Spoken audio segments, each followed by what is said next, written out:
Seen it all my life. The same pattern is repeating. People chasing the next raise, the next promotion, the next luxury, thinking more money will fix what bad thinking caused. It never does.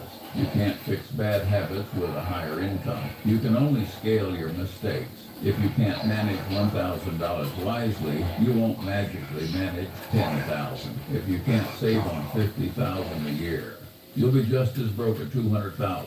Only now you'll have better clothes and a nicer car to distract you from the arithmetic. The math doesn't care about your feelings. The math just compounds your decisions, good or bad. Here's what most people miss. The amount you actually need to live comfortably is far less than you think, because comfort isn't a product of income. It's a byproduct of clarity. You don't have to live in constant debt. You don't have to buy things you don't even remember wanting. You don't need to impress anyone. You just need to stop acting like you're immune to arithmetic. Warren and I built Berkshire on simple principles. Spend less than you earn. Invest the rest. Repeat for a long time. That's all wealth ever is. But simple doesn't mean easy, because it requires discipline. And discipline isn't fashionable. The world sells excitement, not prudence. You'll never see an advertisement saying buy nothing and stay solid. There's no profit in teaching you to think clearly. That's why you have to train yourself. Value peace over pleasure, clarity over clutter, control over convenience. If you want a comfortable life, start by keeping your bills low.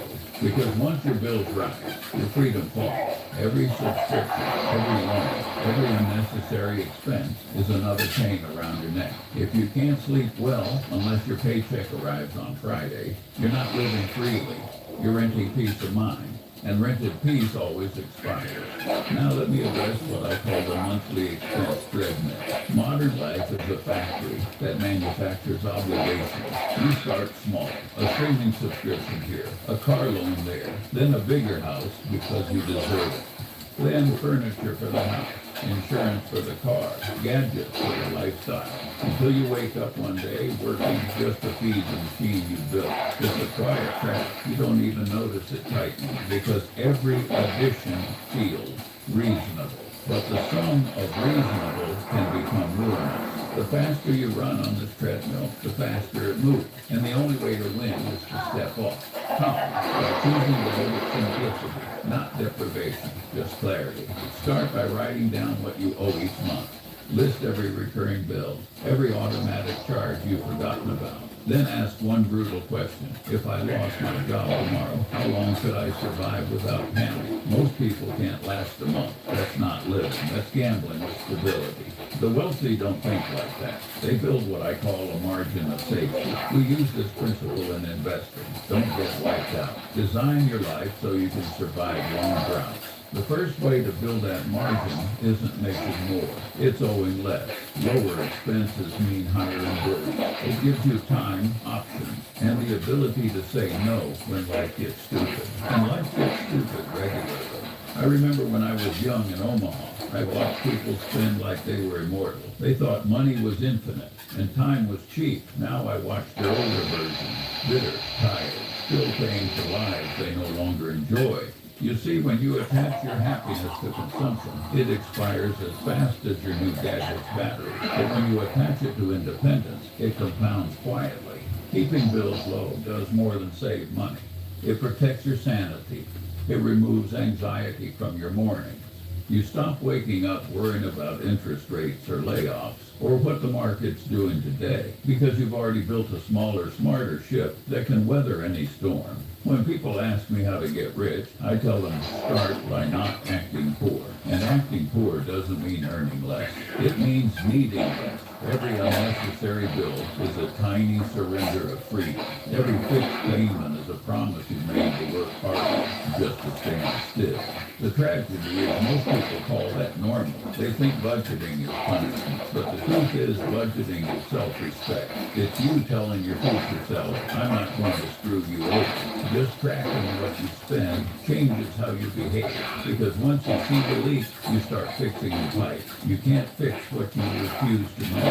That's why even a simple written list, income minus expenses, is more powerful than most financial software. It forces you to face the numbers, not the excuses. And once you see clearly, you start cutting ruthlessly. Cancel the subscriptions you forgot existed, refinance, or pay down financial debt. Stop upgrading things that still work perfectly well. And for heaven's sake, don't treat sales as savings. A discount on something you don't need is still a waste. The goal isn't to live miserably. It's to build breathing room, to make sure one broken appliance or one car repair doesn't collapse your whole plan, because a surprise expense can destroy your finances. That's not surprise. That's a design flaw. Keeping bills low isn't just about money. It's about mental space. When your fixed costs are small, you can take risks, invest aggressively, and live calmly. When they're huge, you're trapped. You become a slave to the next paycheck, no matter how big it is. I've met countless professionals who can't afford a quick dollar say, hey, not because they don't have income, because they have too many bills. They help themselves hold hands up, nice, shiny, suffocating. Remember, the goal is freedom, not luxury, and the path to freedom begins with subtraction, not addition. If you can lower your monthly burn rate, you automatically raise your peace of mind. Every dollar you don't owe is a dollar that compounds for you, and every bill you avoid paying is another brick in the wall protecting your independence. Now let's talk about what most people get backwards. They think wealth is about how much you earn. It isn't. It's about how much you keep. You can't out-earn stupidity. I'll say it again because it needs repeating. If you make $1 million and spend $1 million, you're not rich. You're just temporarily salty. That's why the smartest people I know live below their means, not up or above them. When I was young, I saw a strange pattern. The janitor who saved 10 cents out of every dollar retired with peace. The lawyer who spent 11 cents out of every dollar retired with regret. What matters is the gap between what comes in and what goes out. That gap is your freedom. That's your margin of safety for life. It's what allows you to invest, to think clearly, to walk away from stupidity when you see it coming. If your lifestyle expands every time your income rises, you're just running faster on the same treadmill. People call it upgrading their life. I call it upgrading their anxiety. The truth is harsh, but it needs saying. You will never have enough if you can't be satisfied with enough. Every dollar you overspend buys a temporary high and a permanent obligation. You become addicted to a standard of living that doesn't belong to you. I once said the first rule of compounding is to never interrupt it unnecessarily. That doesn't just apply to investments. It applies to your behavior. If you're constantly interrupting your savings by chasing the next shiny thing, compounding never gets the chance to do its job.